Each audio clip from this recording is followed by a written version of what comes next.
uh, so the topic that I covered, right? If you have further question you are interested to know about, you are always welcome to send me email. Best way to contact me is by email, and my email is I type it here. Uh,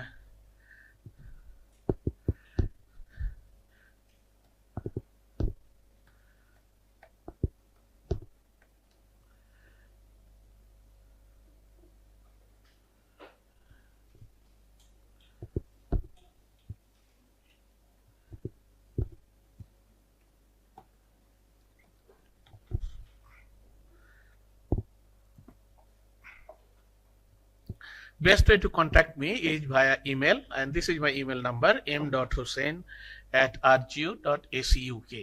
And just introduce yourself that you have attended this Gyan course here at IIT Dhanbad, and this is the question that you have.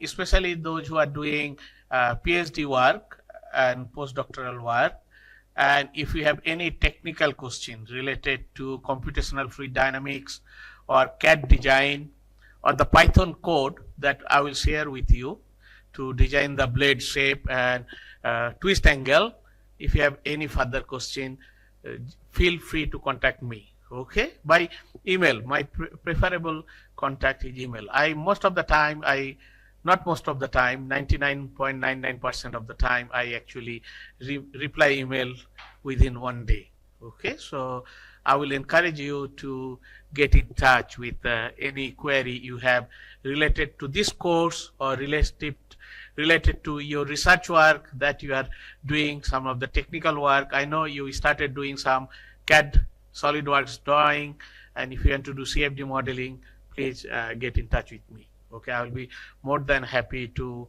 discuss via email as well as maybe through Teams or WhatsApp further down, okay, line. So next topic we are covering in turbine maintenance planning and troubleshooting. If there is a problem, how you can find out the problem. Maintenance planning, installation, and troubleshooting. Those are the key things we are looking at. Okay, why it is important for turbine maintenance? Why this is important? First of all, we need to maintain efficiency, and in order to maintain efficiency, we have to regularly maintain it. Regular maintenance is very important. Otherwise, you cannot have the efficiency that you are looking for, and also reliability. We want this turbine to last 25 years. If you want it to 25 years, you have to regularly maintain it. For example, you see you put a brand new turbine and suddenly you see you are not getting the efficiency that you have calculated.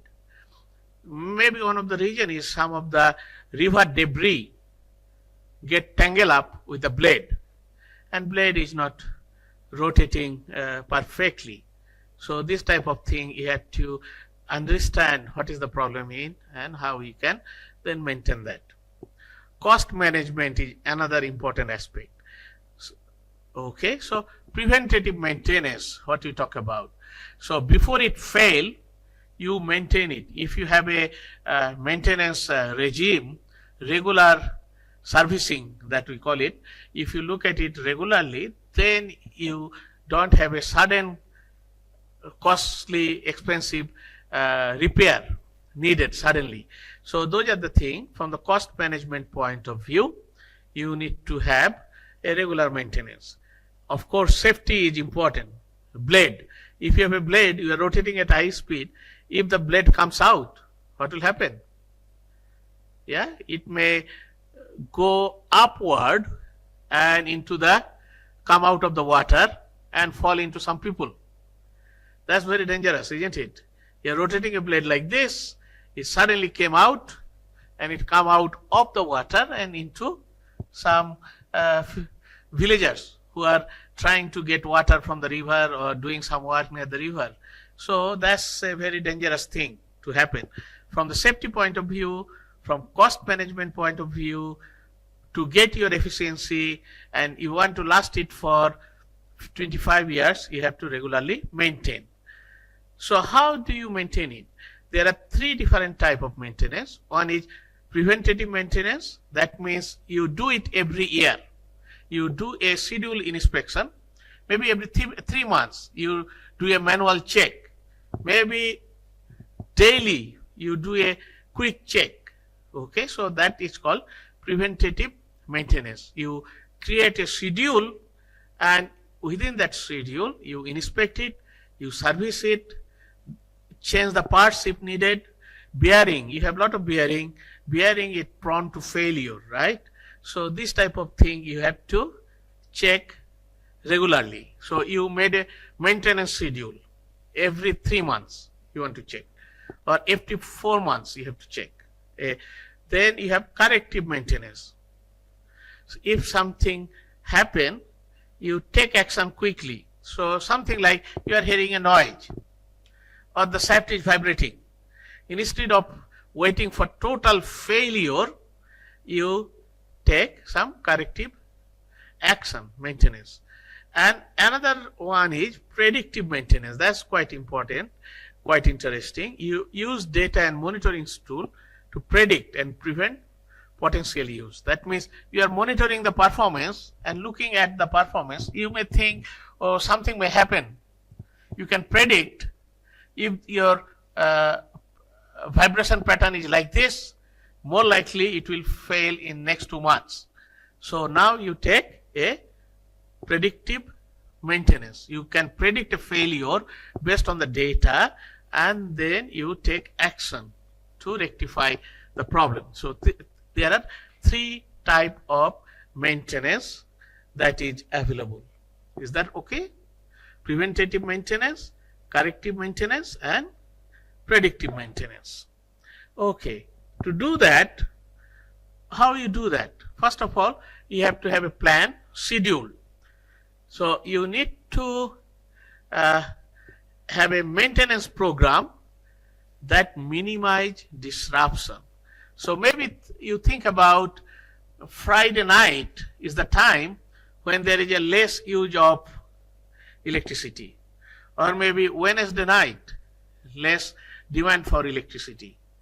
Maybe Saturday afternoon, there is a high demand for electricity. There may be a, when I was very young, right? When I was very young, and there is a movie coming up in Doordarshan. Do you know Doordarshan? Is it still there, existing, Doordarshan? Okay, so DD Doordarshan, right? DD. On those days, there was only one Doordarshan. And at night time, every, I think, Sunday evening, 6 o'clock, there used to be a movie. So everyone switch on the TV at the time to watch that Hindi movie, because in Bangladesh, you don't get Hindi movie that easily. And these are pre-video time, pre-video. There was no video, VCR, or whatever you call it, Netflix, nothing there. It's only TV is on your own entertainment. And Bangladesh TV was not good, right? So we had Doordarshan TV. We can watch from Bangladesh. You know that, or you don't know. We can watch Doordarshan TV from Bangladesh using antenna. And so every Sunday, everybody switch on TV to watch this movie. At that time, if you want to do your maintenance, what will happen? People will be angry, because you cannot switch off your electricity supply unless you have storage or other alternative. You don't do it at a peak time, right? So you have to find out what is the good time. Another time people are watching Doordarshan in Bangladesh on Sunday morning. There was a TV serial called Mahabharat. Mahabharat, I think. So that was very, very popular in Bangladesh. And so if you want to switch off electricity at that time, it's a dangerous time for electrician. You understand? So you have to, when you are engineer, see, a lot of things you have to think about. When you are engineer, you are scheduling a maintenance, you have to minimize disruption. Lot of things you have to think about. Timing your maintenance activities, when you want to do. Okay? Resource allocation, you need money because you need tools, you need spare parts, you need person who can maintain.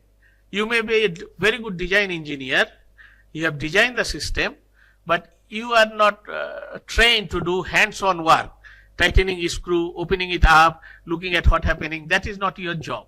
It's job probably from another set of skills you need. Okay, and that type of people you have to gather. And so if you do every 6 months we are doing this maintenance at Friday afternoon, so you have to get this person here which is expert in maintenance. You can hire him rather than appoint him all the time. You can hire him when you need. And also you keep a documentation, written record when you are doing your maintenance. So that's future reference. So you know when it can break, what type of failure happened, what reactive action you took. These are the things is very important for documentation. So this is the scheduling, resource allocation and documentation. Very, very important. Okay, so let's look at pre-installation consideration little bit, what you need to look at. We talked about this thing first, site assessment. We have gone through that in detail, so I am not saying it again. Design review. Sometime when you do a design, that I didn't talk about before, but it is important when you design your hydrokinetic turbine, you get it checked by your colleague or by your superior, that is design it correct, all the calculation is correct. That is from the safety point of view. Okay, so any design you do, it has to go through a review process, and sometimes some of the design is reviewed by external body. There are certification body, something like Lloyd's Register, or there is another company in Norway. They only do certification. So they check all the design, all the calculation, then they will say everything is correct. Go and build it and install it. Okay. So there are only 2-3 company in the world, they provide this type of detailed design review and certification. And also you have to obtain permission from your government, from local authority, so that you can comply with local regulations. Okay, that is pre-installation consideration. During installation, what you need to consider? You need to consider foundation preparation, ensuring a stable and level foundation for the turbine. Now you are thinking about, I have everything, but how is the foundation? How I am going to hang my device? How stable is that? Whether that will stay there or blow away? How is my anchoring system? Whether make it stable or not? Okay.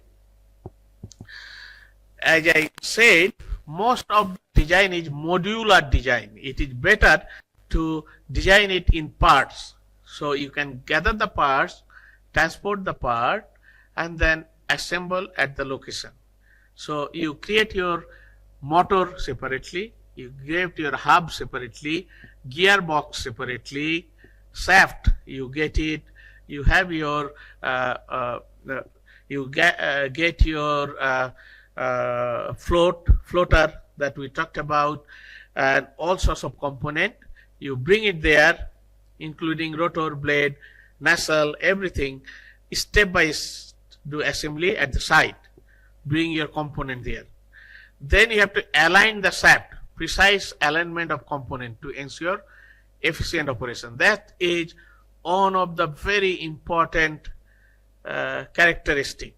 When you have a turbine blade, you have to align it. Shaft needs to be straight, aligned. If you have a gearbox, you don't have align like that, very straight.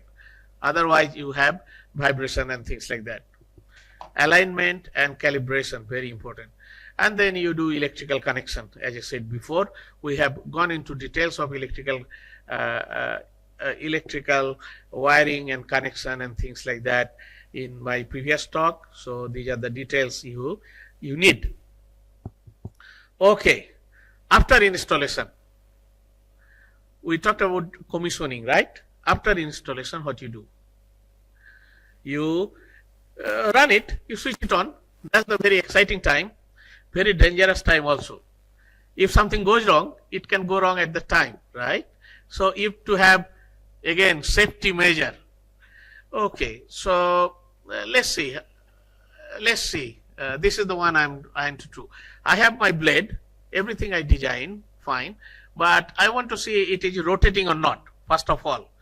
Okay, so we slowly put under water, yeah, and see it start to rotate. In that situation, what type of safety precaution you need to do for the first time running? Blade is rotating. You are not sure the blade can come up or not. Blade can tear up and fly away. So prevent that. What type of precaution you will need for the first run?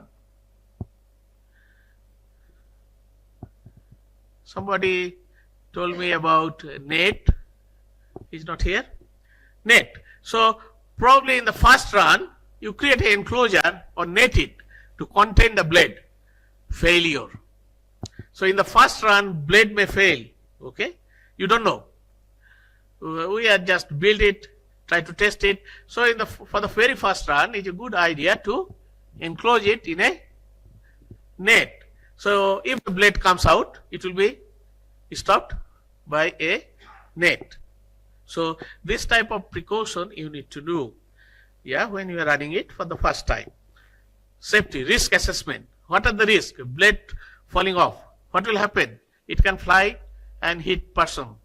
It can fly and hit fish. Okay, so how you prevent that? Create a net. So these are the risk assessment for the first time. When it is running, then you don't need, when you are confident that it is running fine, you don't need the net anymore. But for the first time, you need some safety protection.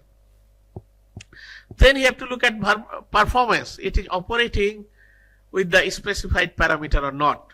Is it actually performing, giving you the efficiency? Then you do all the safety check. All the components are functioning. So these are post-installation. So we talked about pre-installation, what you need to consider, installation process, how you plan, and then post-installation, what you do. Then you come to routine maintenance. So it's a good idea to have a visual check daily and then weekly. And this type of check is just a visual check. You have lubrication or not. Monitoring key parameter like vibration, temperature. Those are the data you are collecting. So if you can look at where you have lubrication oil, where the temperature is going up or not. So it's a good way to monitor the performance by checking the temperature of lubricating oil. It is a good idea to check visually everything is okay or not. And also key parameter, you look at vibration happening or not. So you can put a simple monitor that actually measure the vibration, measure the RPM and see whether it is running accurately or not. Then you need to look at monthly and quarterly servicing. So first of all, visual check is very important, and also key parameter monitoring that you can do daily and weekly.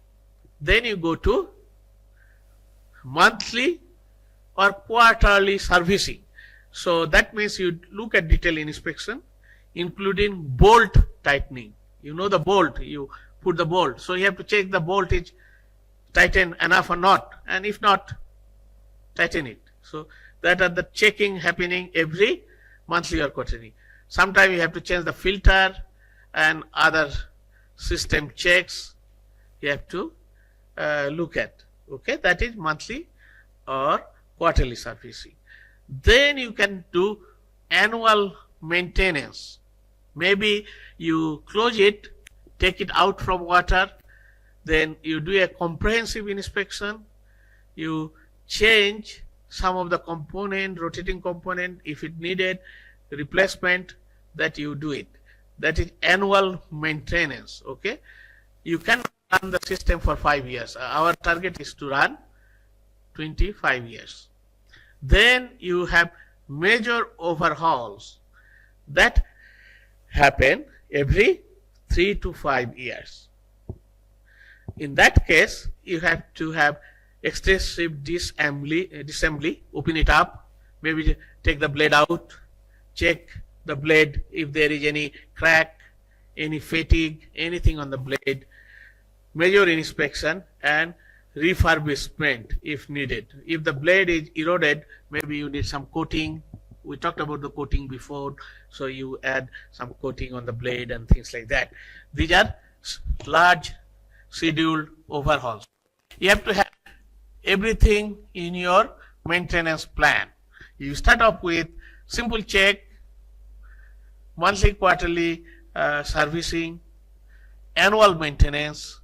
You have to think about which part need what type of inspection, and then major changes in 3 to 5 years time. Okay, is that clear? So now, what are the maintenance best practice? Maintenance best practice. What are the best practice in maintenance regime? Okay, so you need to create a checklist because you don't know which are the thing you need to check. So you create a checklist first. That is also very, very important. Okay, checklist. Related, you create a list that today we are going to check temperature, lubrication oil level, maybe RPM, maybe vibration. Then you check the blade, visual check, tick, everything you have done as a tick, tick, tick, tick. You create a checklist and you tick, tick, tick, tick, tick box that we have checked this one. Very important to train people for maintenance. Again, I am an engineer. I have only expertise in blade design, thermo-hydrodynamics, okay, CFD modeling at a high level, our expertise. I don't know how to maintain or check. So you create a checklist, but you train people how to check the blade, how to tighten the screw. Those are the do. You have to regularly train people to update their skills. Spare parts management. And now we are talking about remote area. So you need to have a stockpile of spare parts. Where is the spare parts? Why those are available? How can you send it to the place without any delay? So you have to maintain an inventory of critical parts to reduce downtime. That's the problem, downtime. You don't reach a situation where power plant is broke down and you cannot do anything for the next 3 months. That situation is not ideal. Those who don't have electricity, suppose, that's fine, we don't have electricity, we have other options, our lifestyle is fine. Once we get used to electricity for 5 years, then suddenly you tell them you will not have electricity for the next 3 months. What will happen? Say again? They will be angry. Before 5 years before that, when they didn't have electricity, they were angry. Say again? Not at all. Yeah, they were not angry, not at all 5 years ago. When there was not electricity, they have a lifestyle. Now they got used to a new lifestyle where you tell them, oh, my turbine failed because I didn't have a good maintenance practice. I didn't keep a critical spare parts. Now it's broke down. I cannot do, I have to order. It will come from Delhi. Then it will take this many months to make it. So 3 months you will not get electricity. As you said, they will not be happy. They will be angry. Not happy one thing, but they will be angry other thing, right? So, what are the critical parts? You have to find out which part will fail frequently, and you have to keep those spare parts with you. So, again, lot of planning goes on into having a maintenance routine, maintenance schedule. These are again specialized work. You have to train people and certify them so they know what they are doing. It's a very interesting. Okay, now let's look at a little bit of practice. Common turbine issues. How do I do it? I wanted to play as a interactive way. Okay, let me see what I can do. Okay, so common turbine problem. What can happen actually? Okay, I didn't talk about what are the failure that can happen. These are the common type of failure that can happen. First of all, I talk about bearing wear. That's one critical part. Blade damage and misalignment. Talked about. These are the three major mechanical failure that can happen. In the electrical side, what type of performance issue can have? You have faulty sensor, wiring connection, that is a problem. Control system malfunction. Control system is very, very important to get maximum power output. Control system is very, very important. So you don't have a control, you don't have the type of efficiency that is needed. Control is very important. So if control system malfunction, you don't get the power. So mechanical failure can happen, electrical issues can happen, and performance degradation. Whatever you are thinking about the performance that will get, that is not happening. So that is means reduced efficiency, unusual vibration or noise. Performance degradation. It can happen. You are expecting this is the amount of efficiency we are going to go. I want to produce 5 kilowatt. You are getting 3 kilowatt because something happened in the blade. Maybe in the blade some of the coating came out, or some part hit with a stone or some big moving part, and then it get damaged. How misalignment can happen? It can happen by heated by another float, big floating log or some wood or something, and then hit the blade, and that can cause misalignment. Okay, this is a common turbine issues.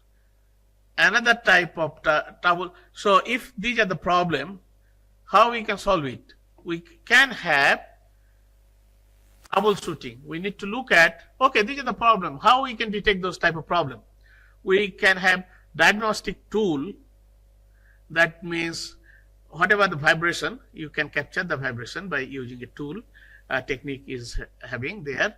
Thermal imaging can give you temperature of lubrication oil, and there are other diagnostic tool, lot of diagnostic tool available to measure your torque, measure your even velocity measurement is important, RPM measurement is important, vibration is important, then looking at thermal imaging and things like that. These are the tools. Sometimes the root cause analysis is a technique. That means you take systematic approach to find out what is the problem. You just ask yourself, why, what happened, why it happened, and then you can say, okay, there is maybe problem in bearing. Let's look at the bearing. No, this I'm experiencing this problem. What can be other cause? So you just ask yourself, what and why, what and why. Huh? Yeah. Why analysis you are talking about? Yeah. By using this type of question, you can go into root cause analysis, and sometime you can isolate the part, component and system to pinpoint what is the problem. What is the problem? Step by step testing to find out. Sometimes you need to look at the parts, break it down, take the parts and do the testing separately to find out, okay, this part is okay, this part is not okay, so this is the problem. You fix the problem. Sometimes problem can be apparent, sometimes problem may not be apparent. You have to do investigation, either root cause analysis or step by step testing. Okay, so many of these is not quite apparent what could be the problem. When problem happens, what to do? Sometimes we have to take immediate actions. That immediate actions may not be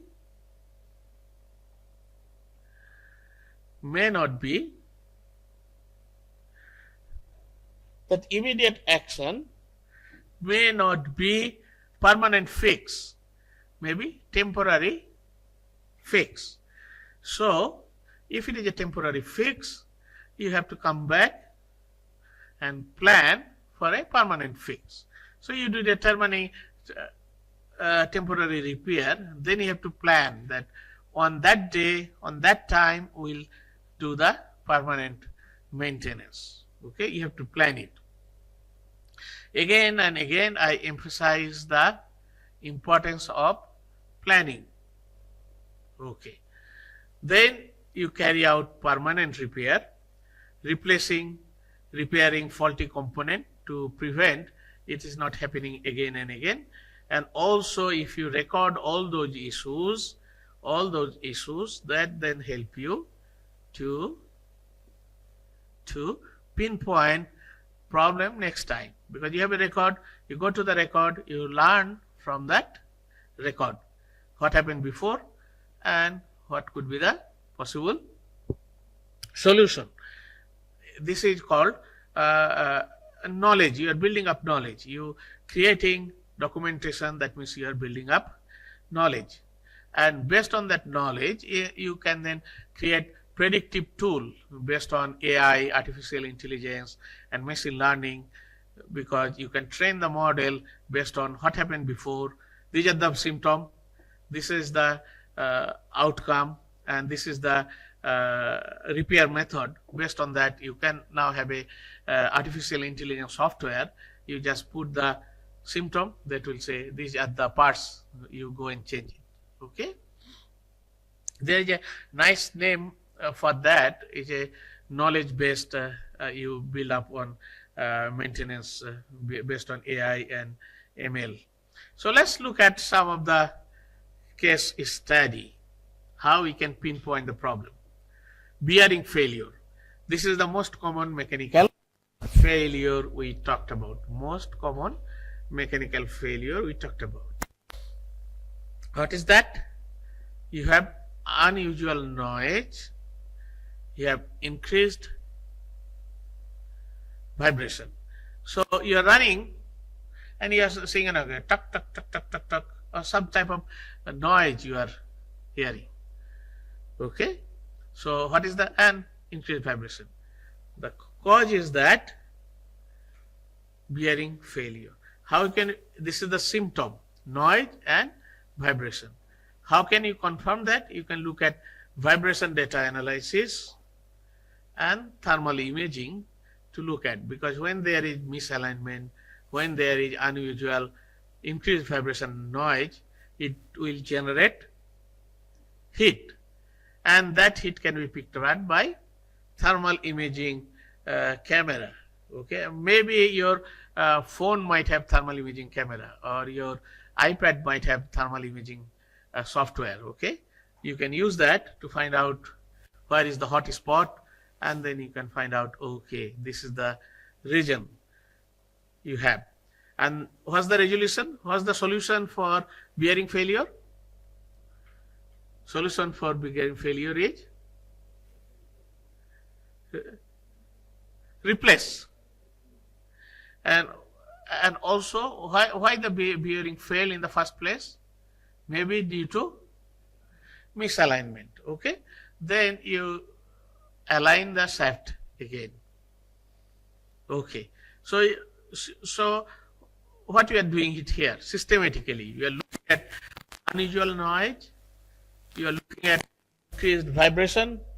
Based on that, we use that tool, vibration analysis, thermal imaging. Based on that tool, we found out that bearing is failed.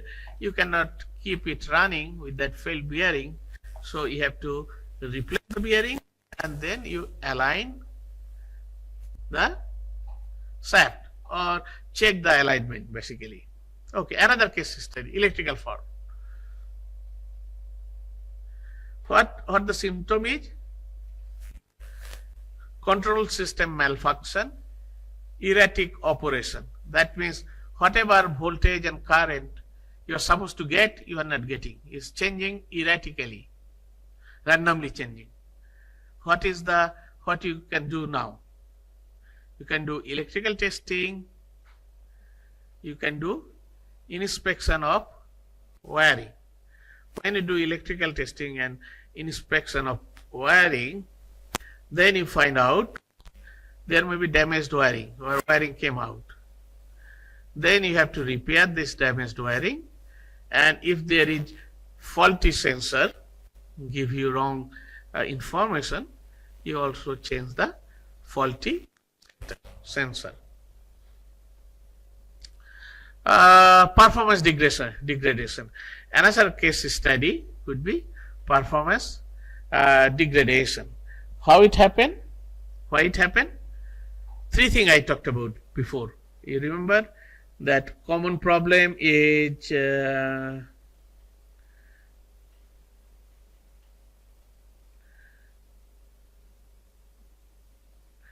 common turbine issue, mechanical failure, electrical failure, and performance degradation. You are losing your performance. Okay, so now look at case study 3, performance degradation. Suddenly you have noticed reduced power output. And what is happening there? Reduced power output. If you have a reduced power output, you have to inspect the blade and alignment. If the blade alignment is changed, so we talked about angle of attack. We have 5-degree angle of attack. If the blade moves away like this, you will not get any power and things like that. So you have to check carefully if the blade are aligned or non-aligned. You have to clean it periodically. If there is any part worn out, you replace that. So three different problem and 3 different solution to come up with. Now, so what is the key takeaway from here? The key takeaway is proper planning and scheduling are crucial for effective turbine maintenance. So if you want to maintain turbine, you need to have a plan, you need to have a schedule. Regular maintenance, daily check, weekly check, monthly, yearly, quarterly, you talk about annual, and major overhaul after 3 to 5 years. Regular inspection and servicing can prevent major failure and extended turbine life. We want turbine life to be 25 years. Effective troubleshooting. If you have a problem, you don't know what's the problem, then you have to have a systematic approach to break down the problem, look at step by step each part, eliminate each part whether it's working or not, and use different type of diagnostic tool, which is thermal imaging. Why I talk about thermal imaging? Because when you have a friction, when you have a vibration, when you have shaft misalignment, everything will lead to increased temperature. So thermal imaging camera will be able to capture where is the hot spot, and you should be able to find out this is the problem and this is the solution I can provide. Okay, so that's the main issues related to our turbine maintenance and planning. I will give you a little bit of break now, but I will try to find another interesting topic to discuss with you. Okay, we have done that. Come to that.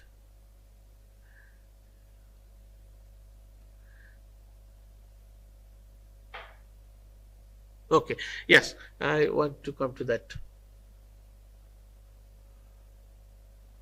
Okay, I want to come to this one first. Okay, I go back to your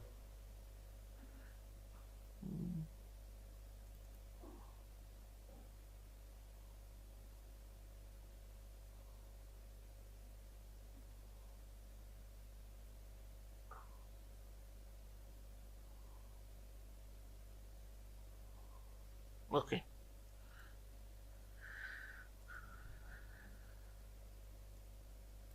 Sorry, I need to find out something that I looked at before.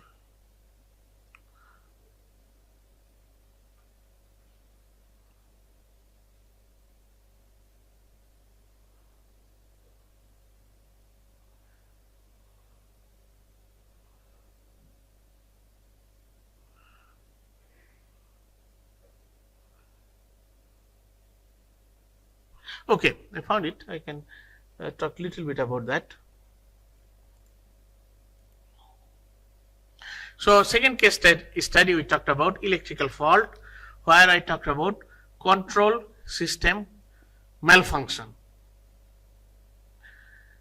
and that is leading to erratic operation. So control system. What is a control system?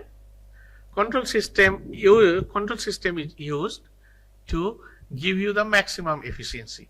Whatever the flow rate is, because the flow rate, water flow velocity changing, is going up, is coming down, is going up, it's never fixed.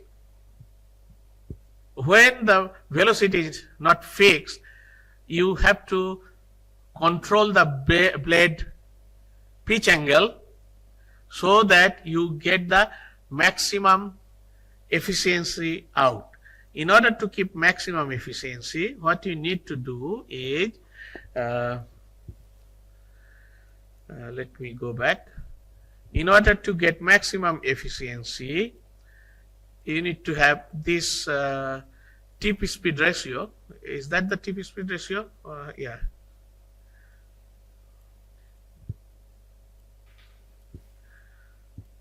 Tip speed ratio constant. This value is either fixed at 1 or maybe fixed at 6.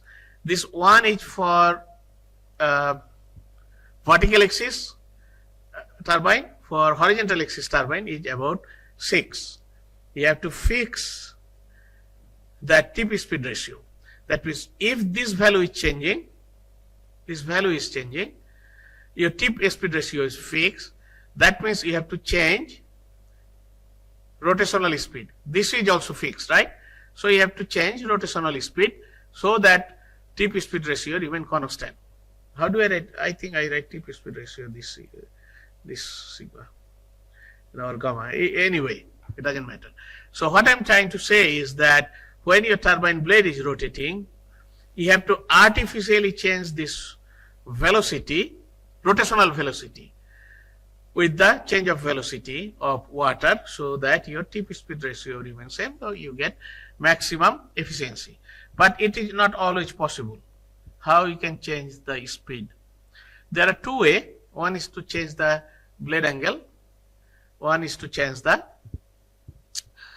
torque. You artificially create more braking on the shaft, so it slows down or reduce, you speed up. That's the control mechanism. Is that clear? So I am going to show you, I explained to you a little bit. Now I am going to show you how it actually works and how you can find out the control system is not working. So let me go back to where is our code. Give me a second. Let me find out our spider.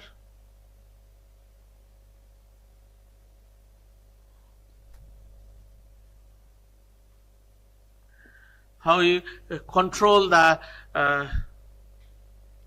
turbine. That's a very interesting aspect of getting maximum power output. To do that, you need different type of control algorithm. We have done the pipe design. You remember that this is for our blade design. We have shown that before, right? So now look at a control system, how it works. Let me run it first and see what results we get. So we have a water density of 1000. Can you see it? Here the turbine blade diameter we fixed at 2 meter. I can change it, but it's 2 meter. We are keeping our CP max 0.45. This is the maximum power coefficient or maximum efficiency I want to get. This is torque coefficient 0.8, and I want to, the blade is designed in a way that will start producing power at 0.5 meter per second.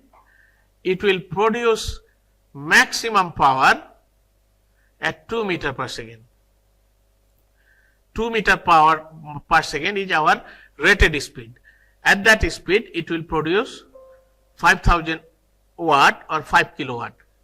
Okay, and our tip speed ratio is 5, and our RPM is 60.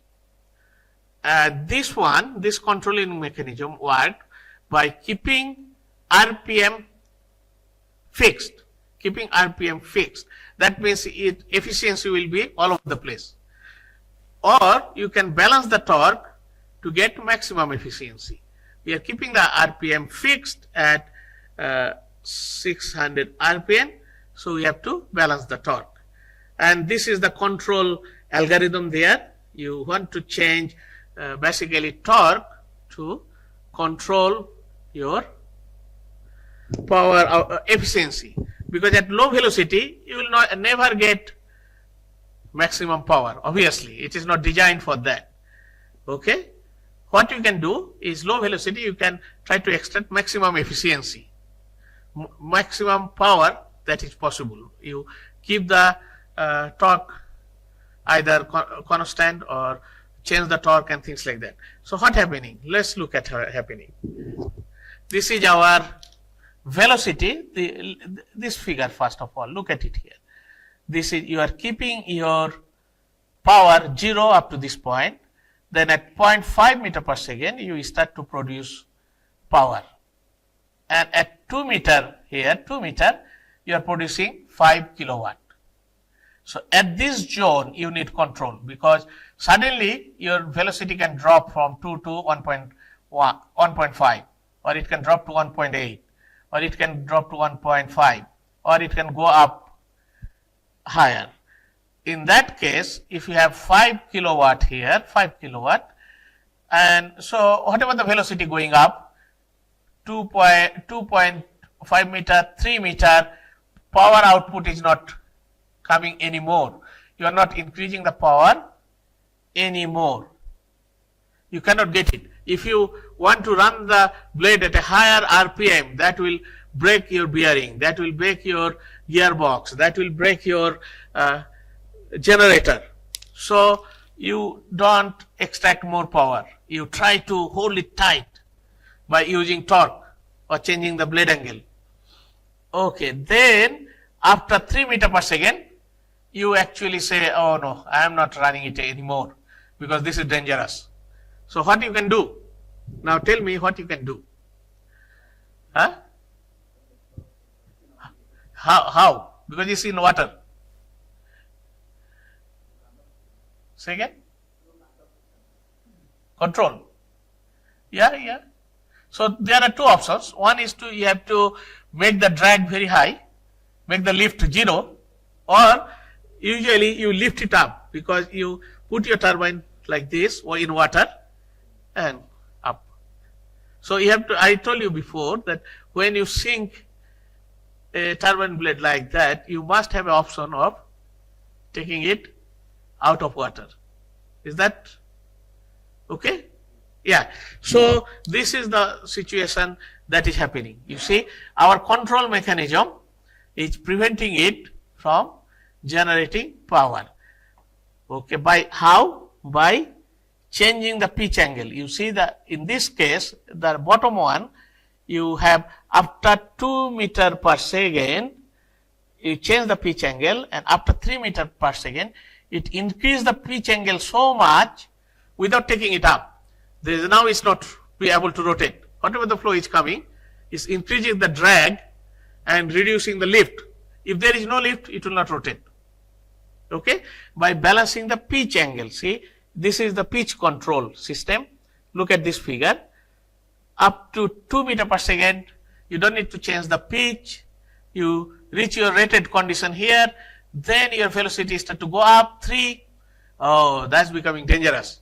So you have to start changing the pitch, and you see this pitch angle, then increasingly use it, and now you are not getting any power at all, because if you have this type of pitch, you get power. If you get this pitch, no power. You understand? So you don't need to take the turbine out again. You can control it with a pitch angle also. So this system, this software is written for pitch angle control and little bit of torque control also. It generating the torque here, and after that there is no production of torque because of the pitch angle is so high.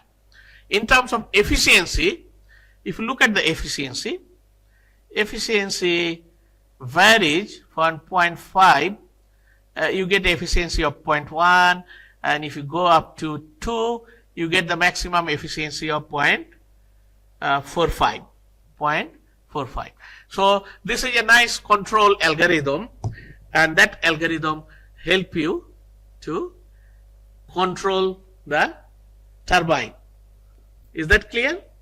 And you can see there I am controlling what? I am controlling the pitch angle, keeping RPM constant, and we can see how the power output is happening. Now let's look at another control mechanism. Is that clear? Let's look at another control mechanism. And I will also request you to get this code so you can play with.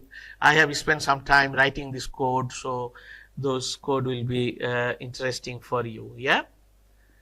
Let's look at another control mechanism. So I delete that, control mechanism.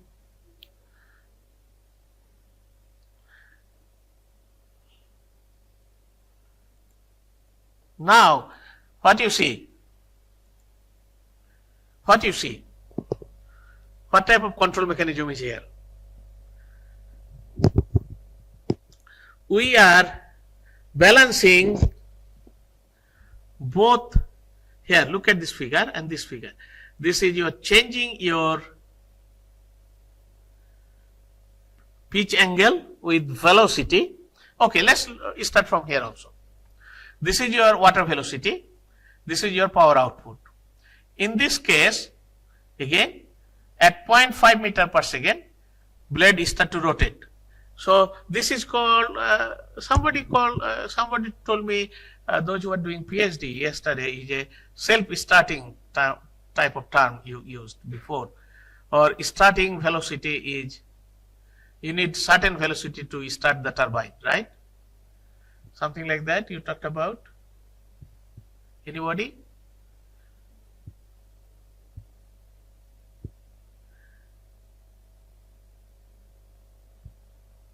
No, what happened is that you need basically certain velocity to start. You cannot start it from 0 velocity because it has got inertia. You have to start the rotation, you need at least 0.5 meter per second. After that, you start to generate power.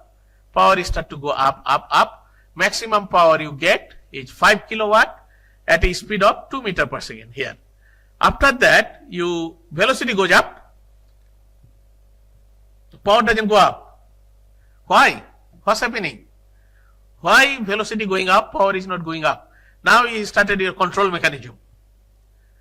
You started your control mechanism. What is the control mechanism?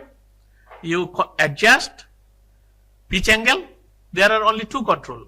You control the pitch angle, or the shaft was rotating like this. You try to hold it.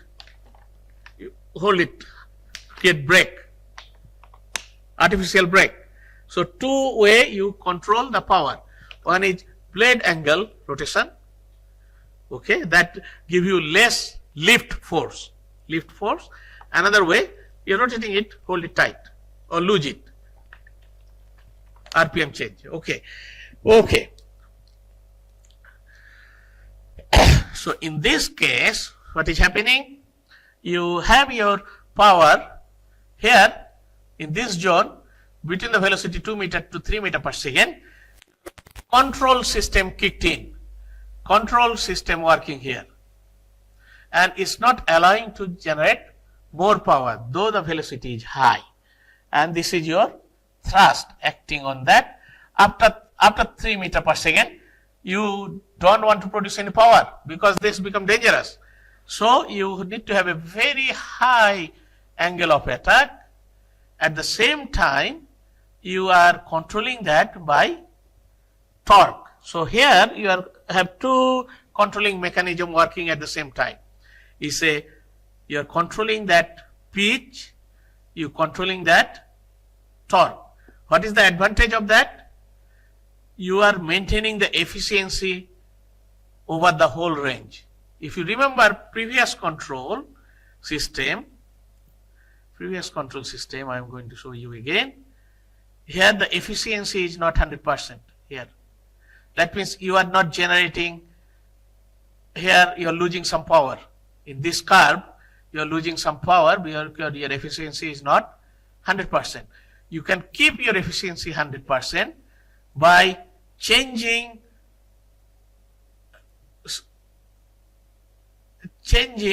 both torque and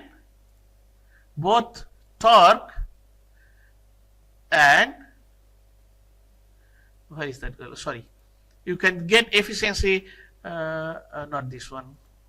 You can get efficiency 100% here by changing both angle of attack and balancing torque.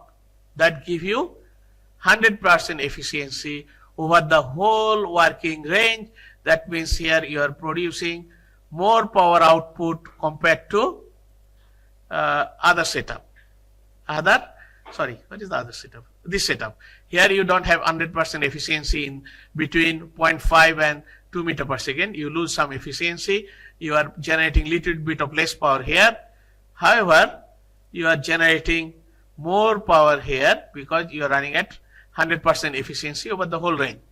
So you need more sophisticated control system that balancing both your torque and also pitch at the same time. You can see your pitch changes, your torque changes.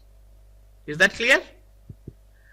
So you can have two different control technology to control your turbine.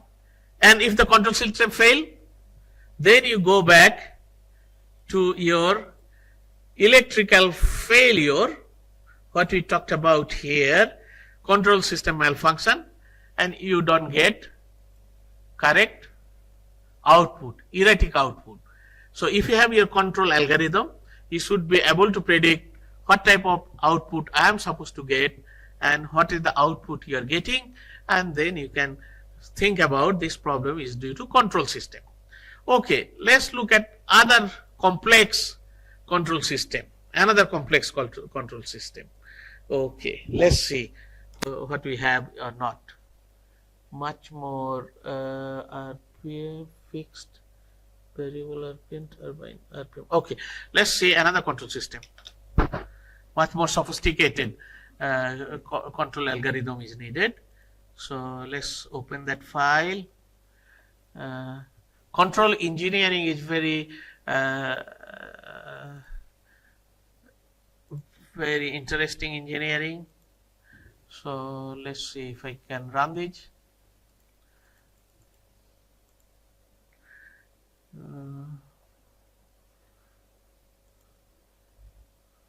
Okay, now you have completely erratic behavior of the flow rate. You see the flow rate, water velocity changing from 3.5 meter to nearly 1 meter and is jumping around continuously. This type of velocity is very bad for your turbine, for your engine, for your generator. What you need to do? We need to have uniform output. And to do that, I have a complex algorithm with a pitch angle control, torque control, and RPM control. Three things combined together, and whatever the fluctuating velocity is happening, you ended up with a very uniform power output with time. But we see sometime power output actually goes below depending on the velocity. But this control mechanism trying to keep your power output at a designated power most of the time by changing all sorts of pitch, RPM, torque, and things like that, and try to keep you at a uniform power. Of course, if the velocity is low, then you get some low power at different time, but most of the time control system is managing to produce uniform power output. And this is much more sophisticated control system, and some of the power recovery system is there from the shaft rotating, reversing back again, so that will allow you to maintain a uniform power output. Okay, I will share this note with you, file with you, so you can, if you are interested in control engineering, you can play with that and look at how we can control the turbine output. Okay, so these are the way we actually make sure turbine is giving you a uniform output most of the time, where the flow is very unstable, is jumping around. It never happened. This is the extreme case. I wanted to simulate that extreme case. If the flow velocity changes randomly, what happens in the power output, and whether we can get a uniform power output. Yeah, by balancing RPM, pitch angle, torque, and complex algorithm, we are managing to get uniform power output. Sometimes it goes up a little bit, sometimes it actually comes down, but most of the time you are managing to keep it around 4.5 kilowatt. Our rated is 5 kilowatt. We are not getting 5 kilowatt, to be honest, but we are getting something close to 5 kilowatt most of the time here. Sometimes it goes to more than 5 kilowatt, going to 5 kilowatt, but we are managing to get a very uniform power output by doing all sorts of control. Yeah, because depending on the flow situation. So you can have complex control mechanism to come up with a uniform power output when your flow is so erratic. Is that clear? That's the end of this section. We talked. I didn't go into depth of the control mechanism. Within the maintenance, you can see the control part is very important, and how we can control the power output when the flow velocity is changing. That's the key part. Okay, so I'll give you a break. So one slide actually we missed out during your maintenance is related to monitoring and control. We talk about the control, right? And I showed you some of the Python code, how the control system work in turbine. When you have the velocity rapidly changing, you can also control the power output and come up with a more or less steady power output by balancing your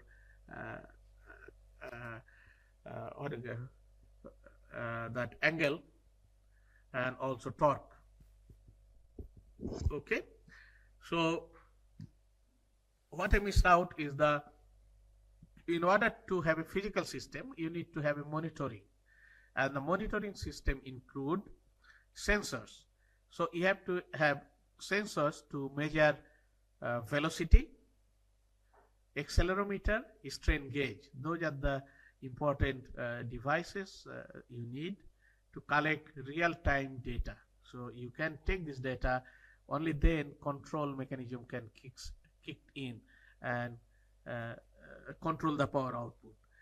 Then you have a SCADA data system that is actually centralized monitoring and control system. You have display and things, data coming in, and you can look at data. More advanced technique called Internet of Things devices for remote monitoring and control, machine learning and AI system that include predictive analytics, predictive maintenance, and things like that. You can have underwater camera and drone to inspect turbine components and surrounding environment. These are the type of monitoring system that you may need for your hydrokinetic turbine. Another thing you may heard about is digital twin.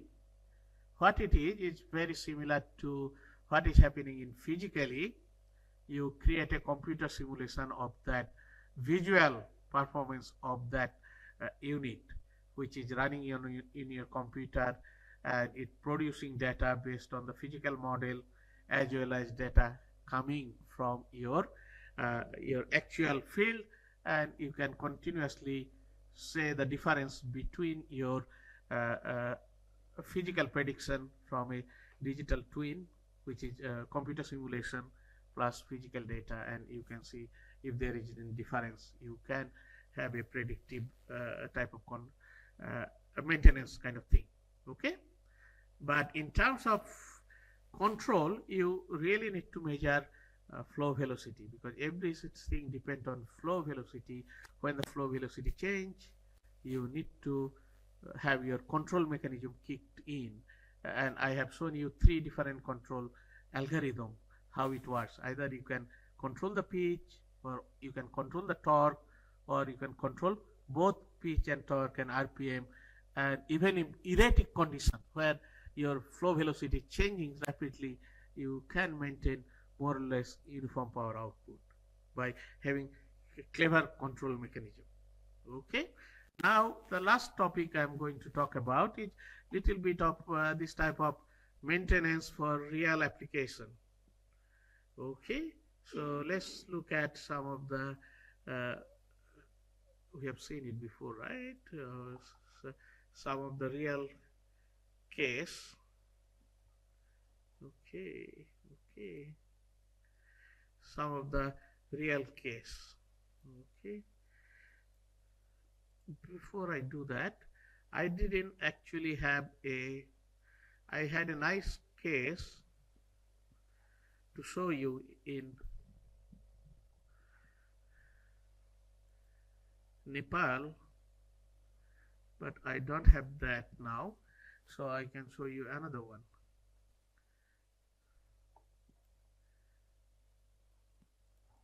Something went wrong, or I opened too many.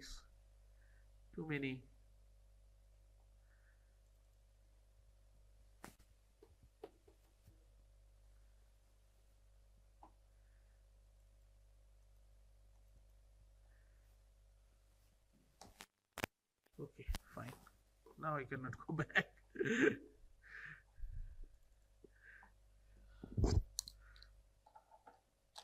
Let me check what happened actually.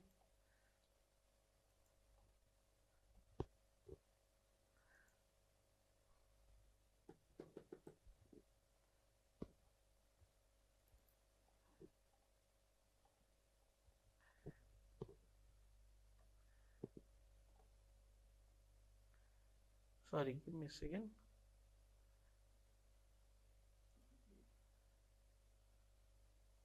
All gone.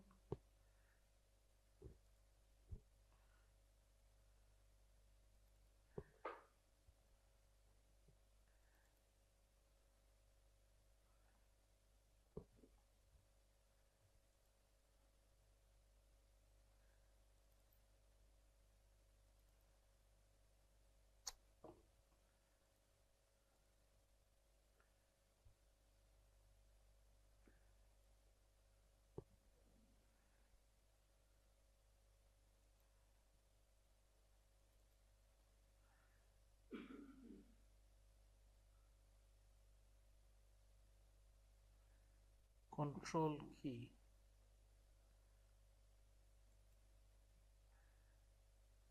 Yeah, I think this will work.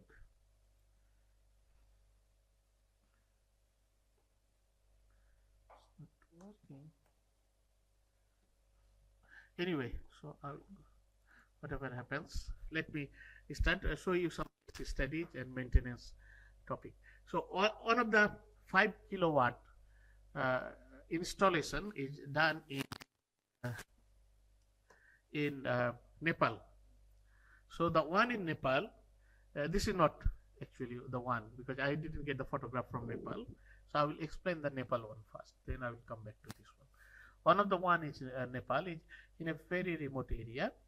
You have to carry by hand to go up the mountain, okay? And then after going up the mountain, you have found the water level is not that high. Okay, so what you have to make, which is actually not ideal, is to create a dam like thing here.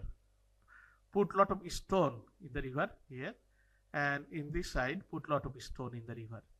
As a result, you create a gate in the middle, and then you put your vertical axis turbine in that middle part. Okay, so that is actually blocking lot of river, but that is not the main river. So advantage is that not a main river, that is a small canal like water flow, and there is not enough depth. So to create depth, you have to put a structure here in a remote village, and then you put it connection down, and then it's supplying to the community.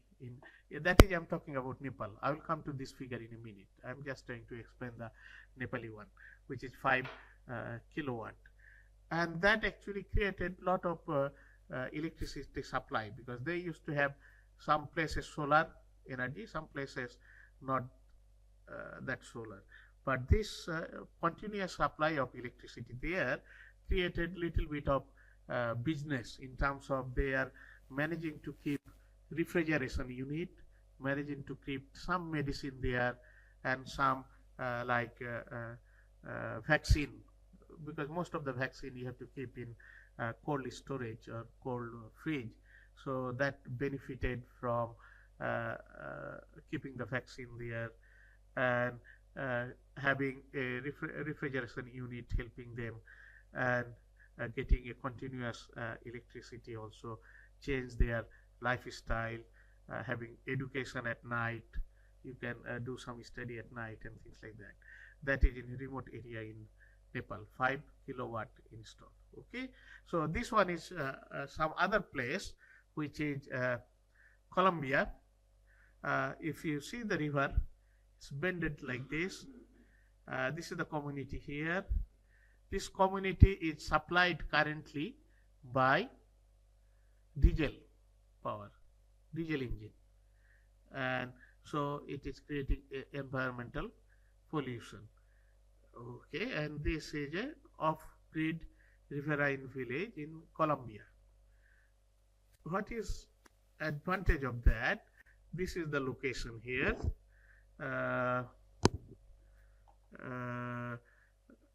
And this is the actual point of that village. This is the big Colombian map, and these are the river. This is one of the blue color. These are the river map. We talked about GIS system before, where you can look at the river. So this is the river, and this is the point selected by this community to put a turbine blade. Then you look at data. So this, there's government agency, EDM, they collect data. Look at the river. When I looked at it, I actually don't believe it, because they said width is 300 meter. Okay, 300 meter. Length is 750 kilometer. That's possible. There are long river, but when I look at the width is 300 meter, and average depth is 11 kilometer. So that makes sense. 11 kilometer is okay, I think, but with 300 meter, that I don't believe. To be honest, when I read it, But when I look at the diagram or figure, I can see actually it shows 300 meter wide. So that's a lot. Is many of the Indian river maybe 300 meter width, something like that? Might be at least 100 meter, because Indian rivers are very big, right? But as I said, in river in UK, you have to write the name. We usually say, if you don't write the name, that it is a river, nobody believe it is a river. You may think it's a drain or canal. So something like that. Anyway, so this is the river we are looking at. River bed, undiluted. Here depth is less. Here depth is more, 300 meter. Look at the flow situation. Water level varies from 6 meter at different location, measuring station, from 8 meter to down to 6 meter, 2 meter variation. And if you look at the date here, is a monthly reading we are looking at, right? 3, 4, 5, 6, 7, 8, 9, 10, 11, 12, then 1 and 2. So over 12 months data is there, and the level comes down to 6 meter and then goes up, and this is probably the peak, and then some downtime and thing. So, but our turbine blade is usually 1 to 2 meter. So this is a depth of 6 meter is good. We can put our turbine blade into different location. Even this depth, I said 11. So maybe not here, but maybe here you can put our turbine blade, or here we can put our turbine blade. Okay. So now look at flow velocity or flow rate. Flow rate again varies over the year. This is the flow rate over 12 months. So you can say some variation is there. Quite interesting is actually to look at velocity, average flow velocity. So if you look at 12 months, though the flow rate changes, though the flow rate changes, can you tell me the region, even the,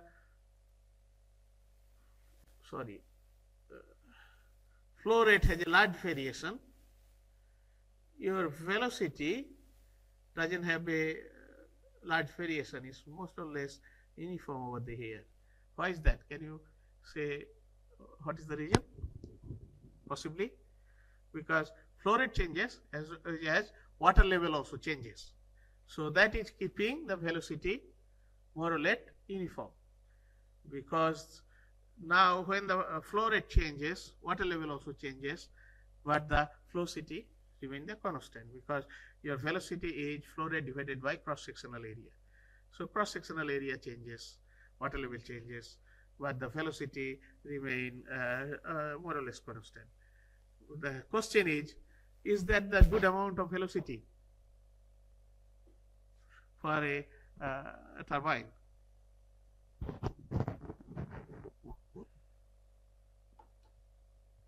What do you think? It's only 1.15 meter. 1.15 meter. It's not a good one, because you see we need 2 meter per second or 3 meter per second, 2 to 3. Okay, this is 1.15 meter. Okay, let's see if we can do some calculation and find out it is a reasonable expectation. We can put a turbine there or not. Okay, so let's look at the simple parameter to work with. What you know, our average velocity is 1.14 meter per second. This is the average velocity. We have seen that, measured it. Now these are the turbine we come up with. turbine blade diameter is 1 meter, small aspect ratio is 1, projected area is 1. So 1 meter is a small turbine. Blade diameter 0.576 meter. And overlap ratio between the blade, because this is like a Savonius type blade, is 0.15, and end plate diameter 1.1 meter, roughly 1 meter. Anyway, put those numbers into equation. We are getting 142.07 watt, which is not a lot, 147.02, because the velocity is low. This is equal to 1.47 watt is what? Equal to what you can do actually. Let's look at, is that enough? Is that enough? Okay, let's look at energy demand in a single household. In a house, this is your pattern of energy in 12 hours.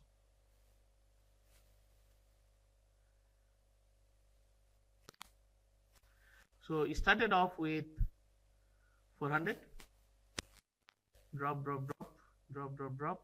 We don't need anything, and then goes up, up, up, and then this is higher amount of 400.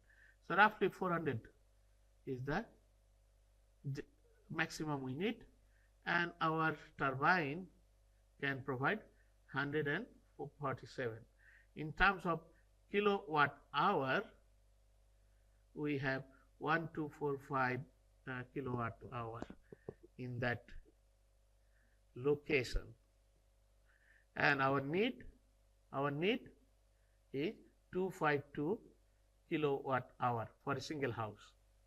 This is a single house. This, what we did, this kilowatt multiplied by this hour, 0 to 1, 1 to 2, 2 to 3, we can convert into kilowatt hour. And this kilowatt hour is the most important data. Okay, you see, this time of the day we are producing more than is demand. This type of the day you are producing less.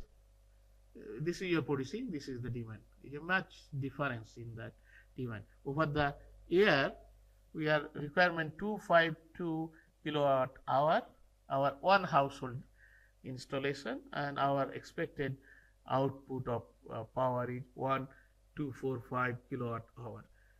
This is running 24 hours uniformly, because advantage is that our velocity is almost uniform. That location, that is the advantage, almost uniform velocity over 12 months period.